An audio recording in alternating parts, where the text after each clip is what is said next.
안녕하세요. IBS 실버 방송 소확행의 이영숙입니다.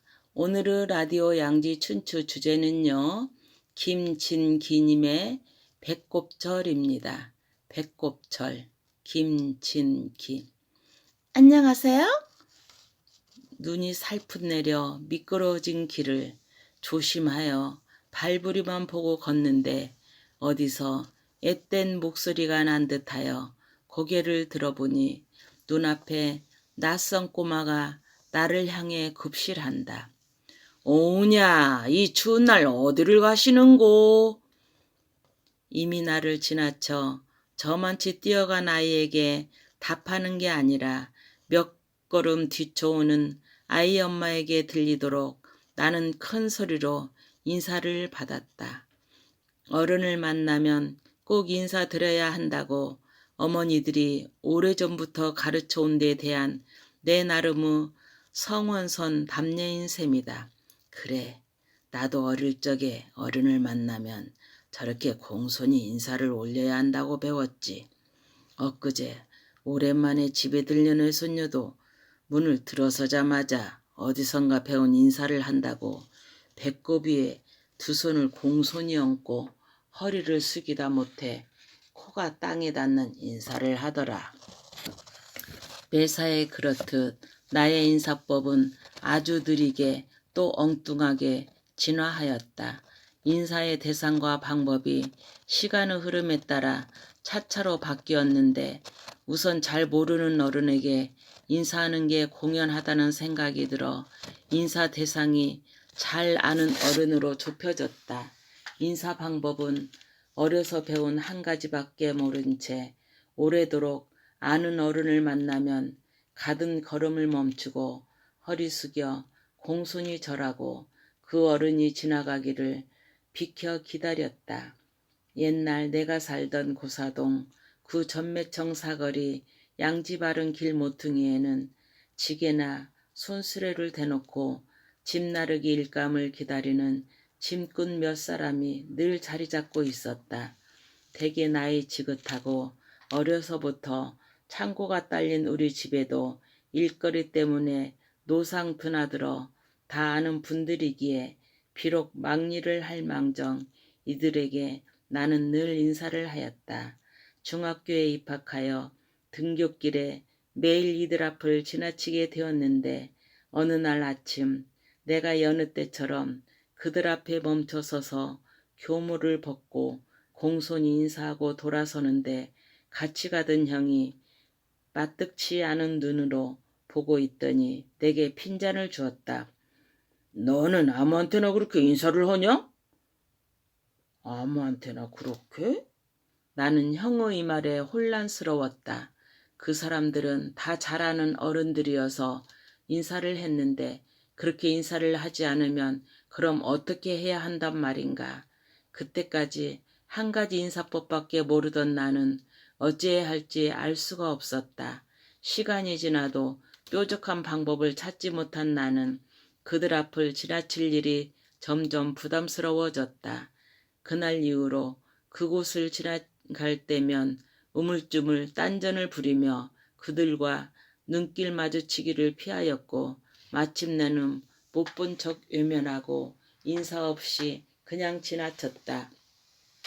속으로는 엊그제까지 깍듯이 인사하다가 갑자기 모른 채 하자니 얼마나 거북했는지 모른다. 아무리 어리기는 했지만 어찌 그리도 꽉 막혀 적절한 인사 방법을 찾지 못했을까 싶다.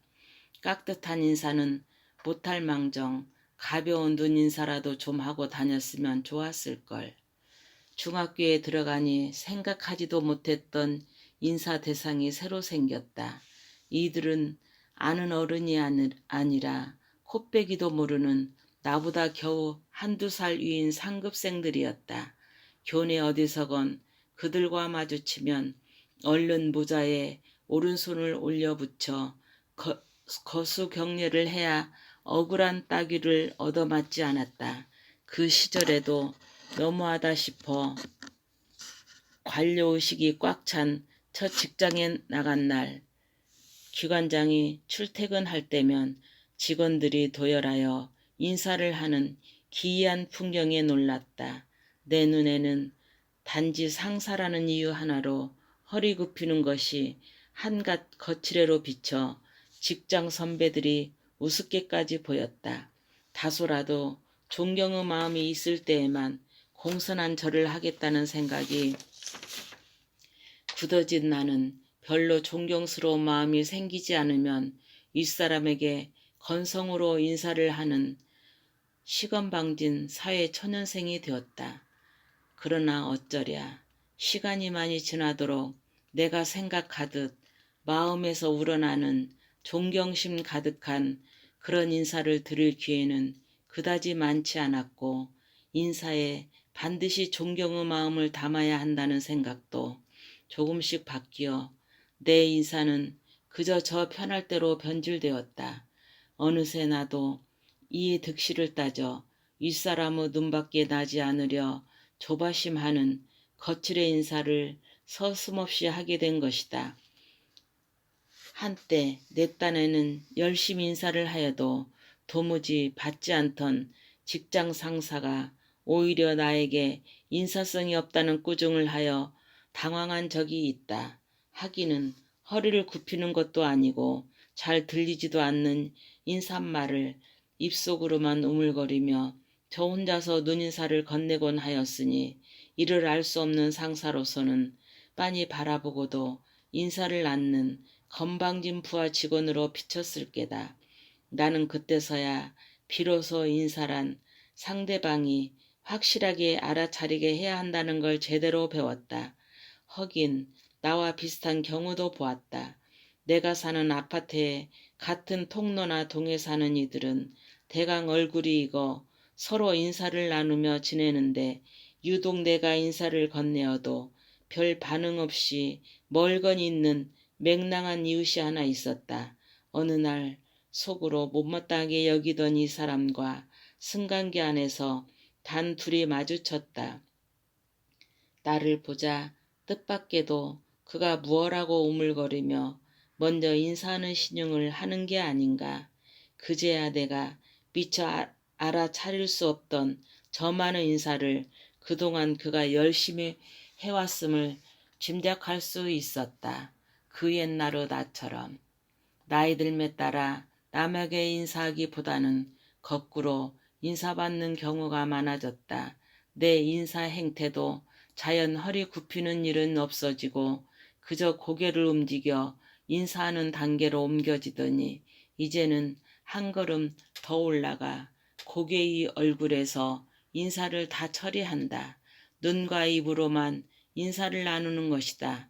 온몸으로 드리려던 공손한 인사는 어디로 갔을꼬. 인사란 혼자 하는 행위가 아니다. 사회에서 만나게 될 수많은 사람들에게 나를 낮추고 상대를 인정하여 순조로운 사회생활을 해나갈 수 있도록 이끌어주는 유용한 행위다. 내 인사 태도는 아직도 진화가 덜 된 어설픈 상태에 머물러 있다.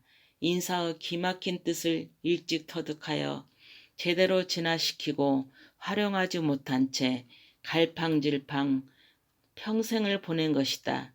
이제라도 배꼽 인사에 담긴 깊은 뜻을 되새겨서 내가 건네는 인사를 통하여 상대가 자신의 존재감을 한층 더 뿌듯이 느끼도록 정성을 담아 인사 다듬기를 해야 하지 않겠는가 싶다. 여기까지 IBS 실버방송 소확행의 이영숙이었습니다. 감사합니다.